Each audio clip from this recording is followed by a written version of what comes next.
Well, hello and welcome to the History of Ditchburn website, and also to my personal project, which is restoring a Mark II, the Ditchburn Mark II music maker. Well, it's a Mark II-R. As you can see, that the cabinet needs a little bit of work on there, so that's going to be refinished. But I'll just more or less concentrate on the mechanism at the moment to make sure that that is all working correct, and thankfully it's all working. I've powered it up tonight for the first time. That's just after replacing the motor run capacitor, which was there was two farad capacitors in parallel together, and they were leaking oil from them because they're a paper oil capacitor. So I've changed that for a 4 microfarad standard motor run capacitor, and that all works well. I've also changed the Bolgan mains input connector as well, because that was missing on there, so I now have the correct connector for the control box. At the moment I've bypassed the credit unit and the credit selection button and the pin bank, but I've just got it so it's cycling over. So here we go. I'll switch it on and it will start the cycle. So it's now going to select the top record. I'll bring that out. Up comes the turntable, and it's going to start playing. Well, it's not going to start playing because there's no record on there, and there's no the arm hasn't been changed yet. The tone arm, I've got a new ACOS tone arm to go on there as well. So we can take it as a reject cycle button here.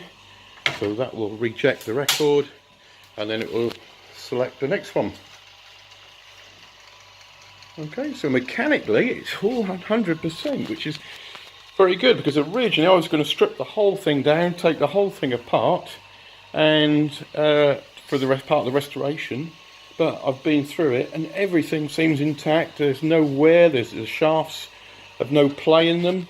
The only thing that's missing at the moment is a screw, so I've got a screwdriver wedged in there in red. You can see there's a screw missing in there on that shaft, so I need to replace that with a UMC threaded bolt to go in there.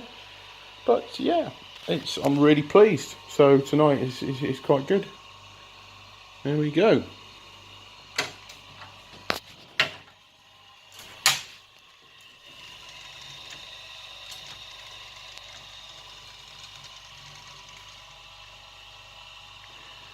So there we go. That's the Ditchburn Mark II-R on its way to being restored, which is fantastic.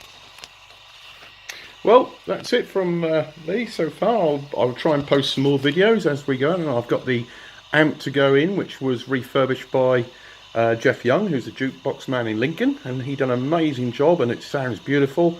So I can't wait to get that connected. Also, I can't wait to get the ACOS tone arm and the cartridge that I got from Russia. Surprisingly, it's a complete brand new tone arm, still in the box, and a new cartridge in the tin. I've yet to prove that all works okay, but I've yet to fit that, so that's still to be done. And then I'll connect up the credit units. And I say the credit units, I've got the credit unit here on the table. That's all working okay. It puts the credits on and it takes the credits off. I'm replacing the relays on here and the capacitors on this credit unit, because the capacitors are old electrolytic and they don't look in a good state. This relay's okay, but I'm still going to replace that for a new one anyway. But the one that switches the motor and the amp, that looks badly burnt, so I'm going to replace that for a new one. Apart from that, that's all ready to go back. Well, that will go back in once I've finished that one. The 3 plays for 1 shilling unit, I've refurbed that and put new capacitors on that already, and that's all tested out okay. So I'm hoping that it's all going to be very good.